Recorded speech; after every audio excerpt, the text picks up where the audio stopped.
The Legend of Zelda: Ocarina of Time is rated E for everyone by the ESRB. Hello everyone and welcome back to another episode of Ocarina of Time Master Quest. In the last episode, we had just finished the Forest Temple and got the Forest Medallion from our dearest friend Saria. And in this episode, we're going to start in the Temple of Time because now we're going to go back and visit Sheik and see what he has to say now.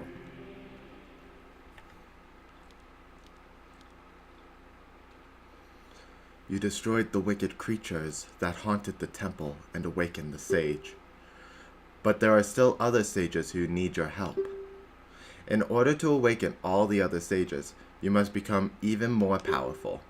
You must travel over mountains, underwater, and even through time.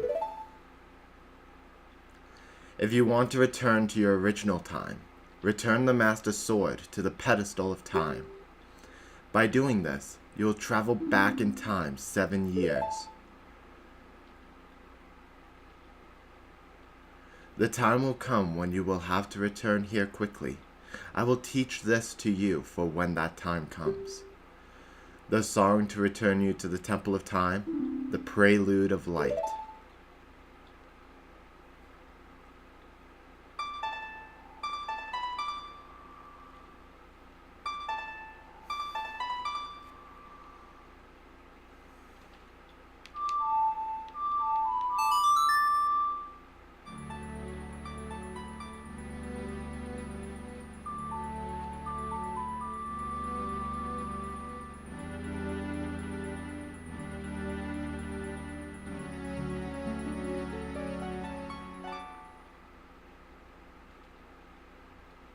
You have learned the Prelude of Light. As long as you hold the Ocarina of Time and the Master Sword, you hold time itself in your hands. We shall meet again. Such ninja powers. Anyways, I wanted to collect that song before we continue on with our side stuff here, because now we have the ability to return to this spot whenever we want. And that's going to be very important when we're starting to jump back and forth between being a child and being an adult. So, if I remember correctly, in the last episode, we were going to do some of the side stuff, including visiting Lon Lon Ranch and checking out the dark clouds that linger above them. I just thought about that. Zelda, when she told us about the dark cloud's significance, mentioned that Hyrule gets covered in dark clouds, and whenever we go to an area that is polluted with evil, dark clouds form above. I never thought about that, actually. So as we approach Lon Lon Ranch, the blue sky disappears into a more grayish, cloudy sky. And we know that there's some dark, sinister plot happening here. Now the reason why I didn't want to do this right away is mostly because of money. You do require a lot of rupees to do this mission. If you talk to Ingo, the old ranch hand, there are some people in Kakariko spreading rumors that I cheated Talon out of the ranch, but don't be ridiculous. That guy Talon was weak. I, the hard-working Ingo, poured so much energy into this place. I don't want any strangers like you saying anything bad about me. Listen, the great Ganondorf recognized my obvious talents and gave the ranch to me. I will raise a fine horse and win recognition from the great Ganondorf. Say, young man, do you want to ride one of my fine horses? Pay me 10 rupees and you can ride. Ride. Do you want to hear how to ride? We're gonna say no because it's pretty straightforward and I can do a better method of explaining. Now, this is probably the only time you'll be able to get on a different horse like this. But I don't want to do that. I want to pull out my ocarina. And I want to go see... Ooh, Ruby Horse. I want a red horse. Ruby Horse, Ruby Horse. Wait, wait, Ruby Horse.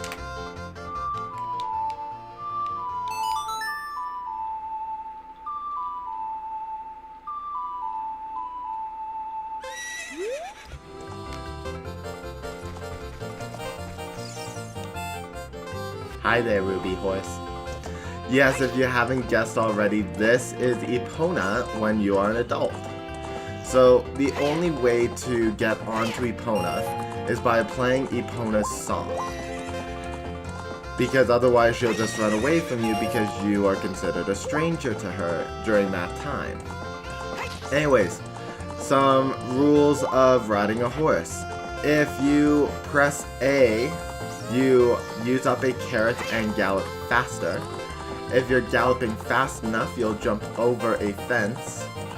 And in the intro stuff here, if you jump over the fence, you get 5 rupees. Hey, time's up, young man. You only paid 10 rupees. You've played around long enough. So now we'll talk to him again. Pay him 10 rupees. Don't listen to how to ride a horse.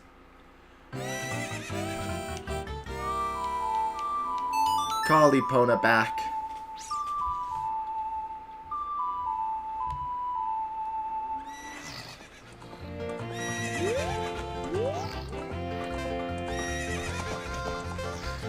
And what I recommend is before you talk to Ingo again while on the horse, do another lap of the fences. Do another good lap of the fences. And get your 10 rupees back before talking to Ingo. That way you spent no rupees coming in here and you can use the 10 rupees for this. You're getting better. How about a little race with me? 1 lap around the corral with that horse. Let's make a little wager. Say 50 rupees? Do it. Now this is kind of a hard race.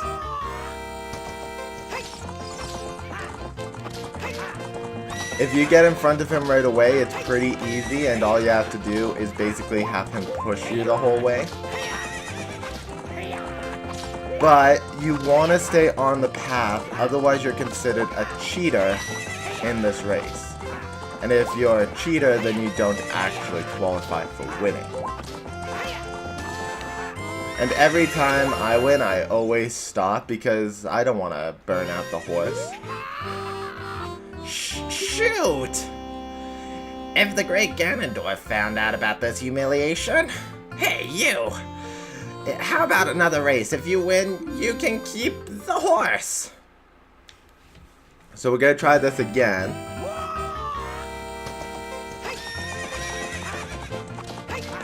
Dang it.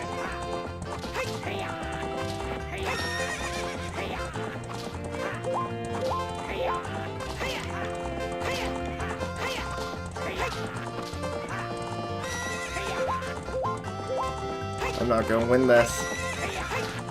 He keeps cutting me off. Dang it.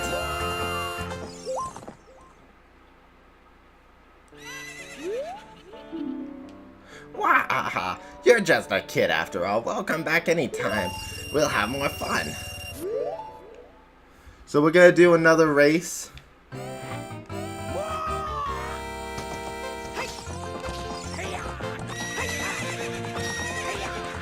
It's basically trying to be pixel perfect with that first outburst. I think the best way I did it is moving a little bit closer to the starting fence. Because once you're in front of him, it's basically easy going. You don't have to worry about a silly hitbox or anything like that.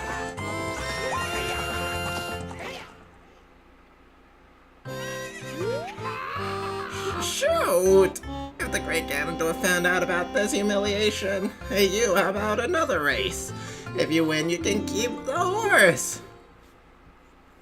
So we're gonna try this one more time. If I don't succeed it this time, which I'm gonna succeed it since I'm already in front.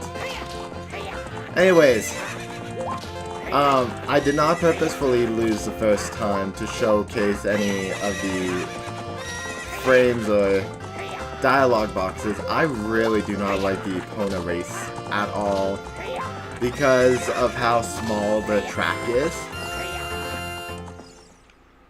It basically makes it feel so small that if you try to pass him, it feels like he's gonna accuse you of cheating. What's up with that horse? Is that Epona? How did you tame that wild horse right under my nose? I was going to present that horse to the Great Ganondorf, but I betted on the race and lost. Shoot! Ha ha ha. As I promised, I'll give the horse to you. However, I'll never let you leave this ranch. When I was a kid and I got to this point, I thought the only way out was jumping this fence in front of us. But you can actually jump out from any of the fences that surround the ranch. That includes the north, south, and west side. I'm going to try to go for the main gate first because I'm pretty sure that's the coolest angled one.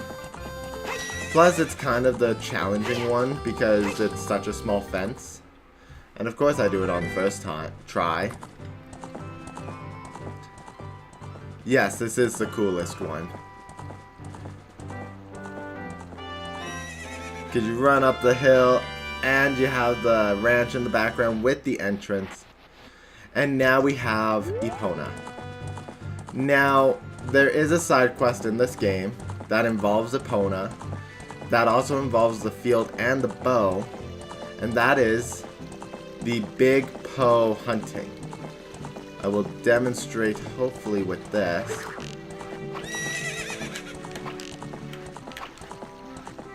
As I'm a terrible shot. Basically, there are 10 Big Poes hidden across Hyrule Field.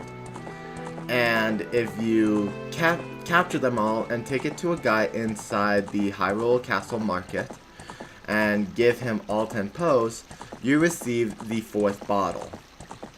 It is a pretty tedious task for the bottle, and it feels like it could have been done better.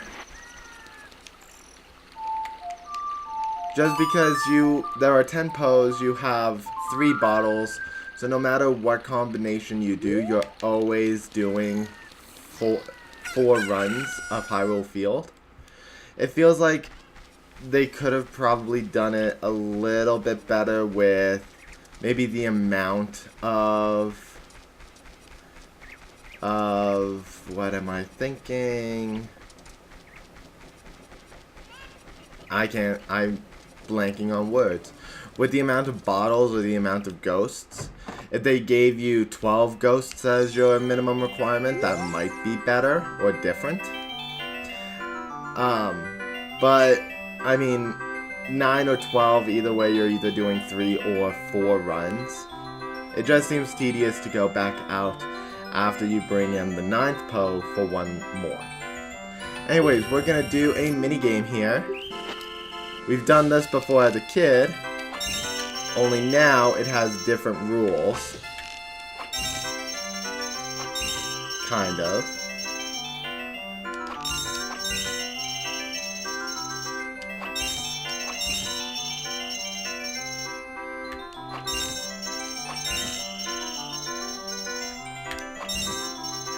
I was able to do it the first try. So the difference between the child archery game and the adult archery game is that when you're a child, the pattern is always going to be the same.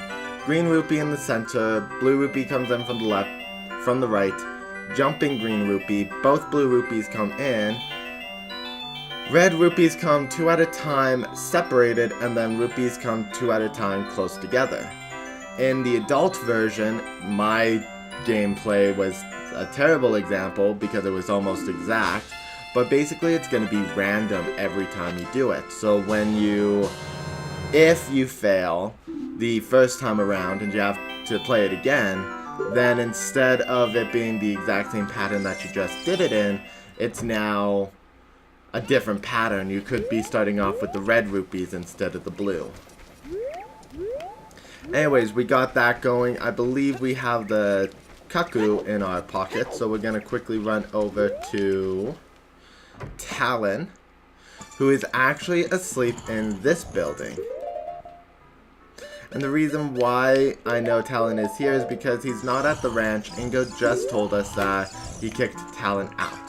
So Talon has to be in a village, and Castletown doesn't seem like the place for him. So he has to be in Kakariko Village. So if you ended up going through all the houses, then you probably won't find him. But there's really only a few houses he could be in that are not businesses. There's Impa's house on top, which doesn't really have a lazy bed for him to sleep in. There's this house, which we're lucky that he was there. Did you save Malin? Thanks. I'm going back to the ranch then. Yeah! Oh, I totally forgot to show Malin from the ranch, but we'll be back there again. There's one last thing we can get from the ranch. Anyways, back to the houses. So there's Impa's house on top. There is this house, and then that is basically it for businesses here in Kakariko. Or normal houses. Everything else is either a business or a minigame. So we made this cuckoo happy. We're gonna run back to the chicken lady, who I will refer to as Anju if I ever refer to her as anything, because in Majora's Mask she has a name. And it's the same character model, so I'm just going to call her Anju. Please make my cuckoo happy.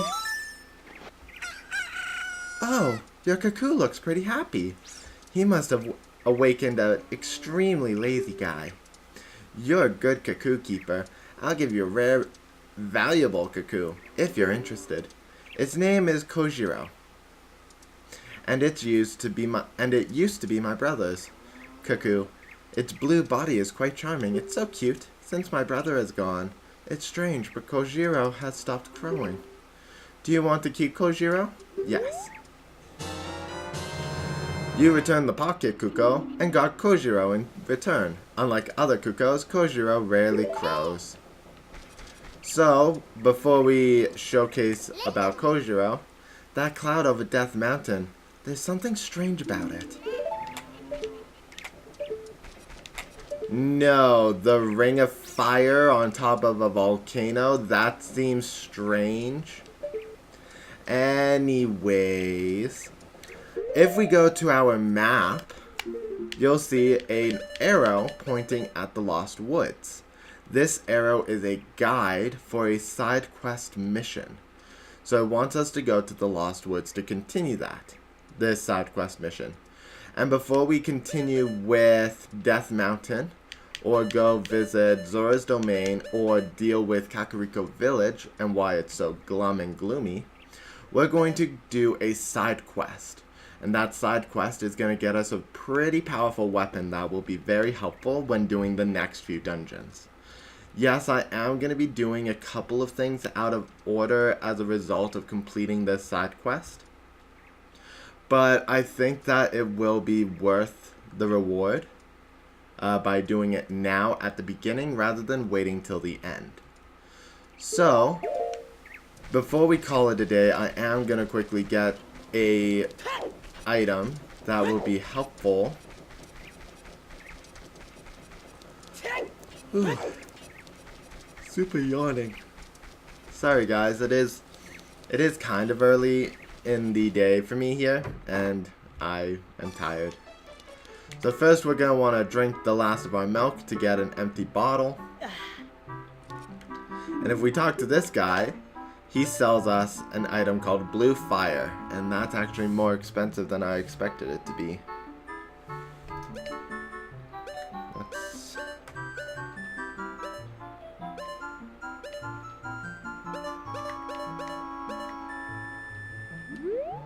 Okay.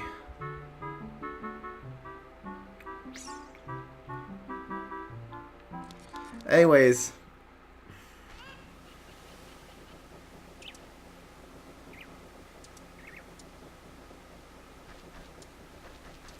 So yeah, I'm trying to think of how I'm gonna approach this, because